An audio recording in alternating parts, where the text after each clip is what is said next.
The Invisible Girl. The morning sun cast long shadows through the glass towers of downtown Chicago as Maya Jones hurried through the revolving doors of Price Global. Her breath came in short puffs as she balanced a tray of steaming coffees, her plain gray dress wrinkled from the crowded bus ride. "Morning, Maya," called Joe from the security desk, his warm smile the only acknowledgement she'd receive all day. Most people looked right through her. She was just the temp, after all. 8 months of fetching coffee, fixing printer jams, and running errands. 8 months since she'd moved from the mail room, hoping for something better. The rejection emails from HR had piled up in her inbox, 14 of them, all with the same polite but firm message: "We appreciate your interest, but we've decided to move forward with other candidates." Maya had stopped counting after the 10th rejection. Each one stung a little less, but the disappointment never fully faded. She'd smile, nod, and return to her desk in the corner, invisible as always. "Thank you, dear," murmured Mrs. Peterson from accounting, not bothering to look up as Maya placed her usual vanilla latte on her desk. The woman had been calling her "dear" for months, never bothering to learn her actual name. As Maya made her rounds, she caught fragments of conversations, market projections, client meetings, strategic planning. She understood more than anyone realized, but her opinions were never sought. She was furniture with legs, moving through the corporate landscape unnoticed. The elevator dinged as she headed to the executive floor, carrying the morning coffee for the big meeting. Through the glass walls of the boardroom, she could see the tension building. 12 men in expensive suits sat around a mahogany table, their faces grave as they stared at a large screen displaying 4 Dutch businessmen who looked equally serious. Maya knocked softly and entered, setting down the coffee cups with practiced precision. The air felt thick with stress, and she could hear the strained conversation coming from the video conference. Something was wrong, very wrong. The crisis unfolds. CEO Alan Price's jaw was clenched so tight Maya worried it might snap. CFO Hoffman dabbed at his forehead with a handkerchief, sweat beading despite the air conditioning. The translator who was supposed to facilitate this crucial meeting had called in sick at the last minute, leaving them scrambling. "Gentlemen, perhaps we could reschedule," Hoffman suggested weakly, his voice cracking under pressure. The Dutch clients on the screen shook their heads firmly. "No, no," one of them said in heavily accented English. "Today is final day. We need answer today or deal is finished." Maya lingered by the door, forgotten as usual, but she couldn't help listening. $5 million hung in the balance, a contract that would make or break Price Global's expansion into European markets. The Dutch were talking about delivery schedules, but something was getting lost in translation. Price leaned forward, desperation creeping into his voice. "Can we clarify the timeline? When exactly do you need the first shipment?" The lead Dutch executive frowned and launched into rapid Dutch, gesturing emphatically. The other Americans exchanged helpless glances. They were drowning, and everyone knew it. "I'm sorry," Hoffman interrupted, "could you repeat that in English?" The Dutch client's face reddened with frustration. He spoke again, slower this time, but his accent was so thick that half the words were unintelligible. Maya watched as the deal began to slip away, word by word, misunderstanding by misunderstanding. What the Americans didn't realize was that the Dutch weren't being difficult, they were trying to explain that they were flexible on the delivery date, that they could work with Price Global's proposed timeline. But the language barrier was creating a wall neither side could break through. Maya's heart raced as she watched millions of dollars about to vanish into thin air, all because nobody could properly communicate. She took a step forward, then stopped herself. Who was she to interfere? She was just the coffee girl. But as the Dutch clients began to shake their heads and reach for their phones, Maya knew she couldn't stay silent any longer. The moment of truth. "Excuse me, sir," Maya's voice cut through the tension like a knife through butter. Every head in the room turned toward her, some annoyed, others curious. Price looked at her with barely concealed irritation.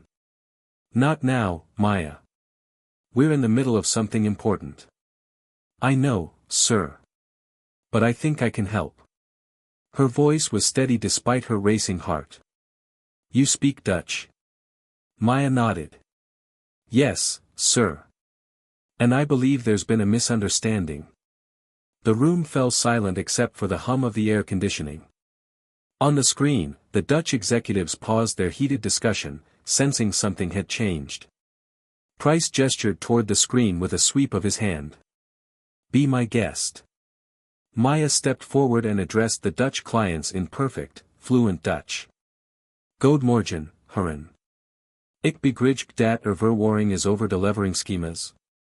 The lead Dutch executive's eyes widened in surprise and relief. Ja. Eindelijk iemand die ons begrijpt. For the next 90 seconds, Maya facilitated a conversation that saved Price Global $5 million. She translated not just words, but intentions, clarifying that the Dutch were actually agreeable to the proposed timeline and had been trying to express their flexibility, not their demands. They're saying they can be flexible with the delivery dates, Maya explained to the stunned boardroom. They were trying to tell you that the March timeline works perfectly for them, but they need confirmation on the payment structure. Within minutes, handshakes were exchanged through the screen, signatures were promised, and the deal was sealed. The Dutch client signed off with broad smiles and promises to send the contracts by end of day. As the screen went black, the boardroom erupted in relieved chatter and congratulations.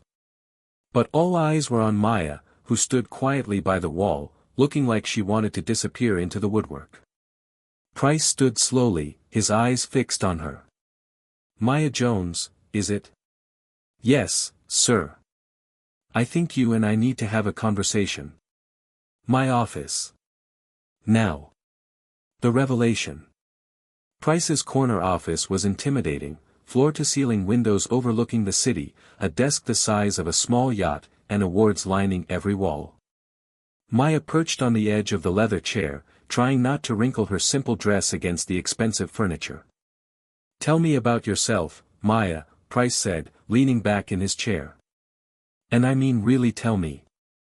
Start with the languages. Maya took a breath. I speak 9 languages fluently, sir.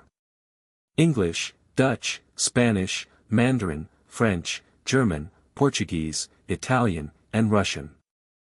I also have conversational skills in Japanese and Arabic. Price's eyebrows shot up. And your education? Northwestern University. International business with a minor in linguistics. Graduated summa cum laude 3 years ago. Experience? Before here, I worked for 6 months at Morrison & Associates doing market analysis for their European division. Before that, I spent a summer internship at the State Department, working with their translation services. Price was quiet for a long moment, processing this information. Maya, how many positions have you applied for here at Price Global?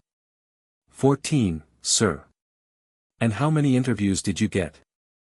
Maya's voice grew smaller. None, sir. HR said I wasn't the right cultural fit for any of the positions. Price's face darkened.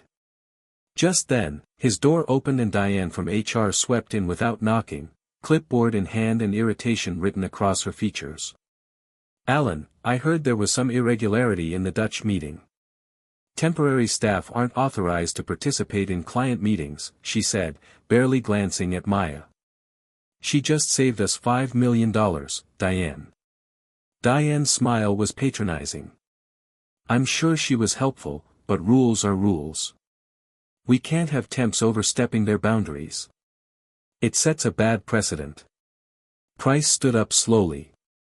Diane, I want you to pull Maya's file. Every application, every rejection, everything. That's really not necessary. Now, Diane. As Diane reluctantly left to retrieve the files, Price turned back to Maya. Tell me, what do you make of this situation? Maya straightened in her chair. Sir, I think qualified people are being overlooked for reasons that have nothing to do with their abilities. And I think it's costing this company more than just missed opportunities, it's costing us our integrity. When Diane returned with the thick file, Price's expression grew darker with each page he turned. Justice served. The evidence was damning. Page after page of qualified applications, all rejected with the same vague reasoning. Price's voice was deadly calm when he finally looked up.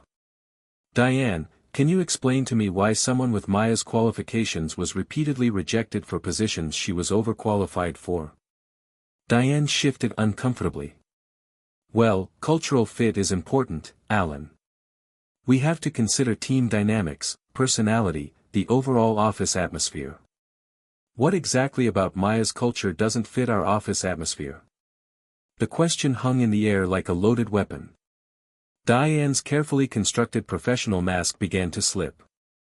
Well, you understand, Alan. We have a certain image to maintain. Our clients expect a certain type of professional. Price's voice could have cut glass. "Are you telling me that you've been discriminating against qualified candidates based on their appearance or background?" "I wouldn't call it discrimination." "What would you call it?" That evening, as Maya cleaned out her temporary desk to move to her new office on the executive floor, Diane cornered her by the elevators. "Don't get ahead of yourself," Diane hissed. "One lucky moment doesn't change who you are. You still don't belong here." Maya turned to face her, no longer the invisible girl who'd been pouring coffee that morning. "You're right, Diane. One moment doesn't change who I am. But it revealed who I've always been, someone this company needed but was too blind to see." The elevator doors opened, and Maya stepped inside. "By the way, I start as Director of International Relations on Monday. Mr. Price thought my language skills might be useful." As the doors closed on Diane's shocked face, Maya allowed herself a small smile.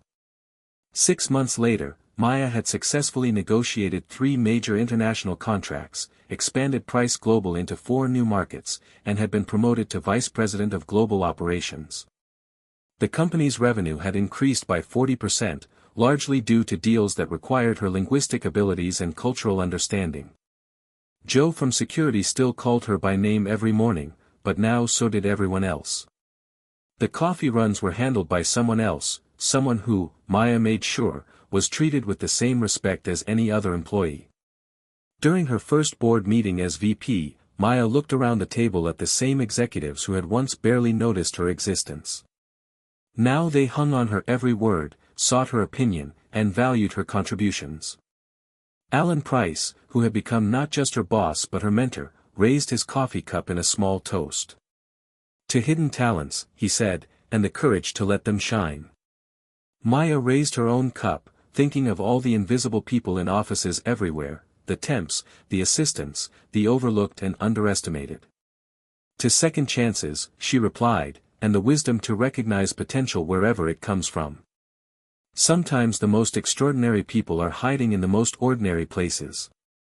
Sometimes all they need is someone willing to listen, and the courage to finally speak up." The end.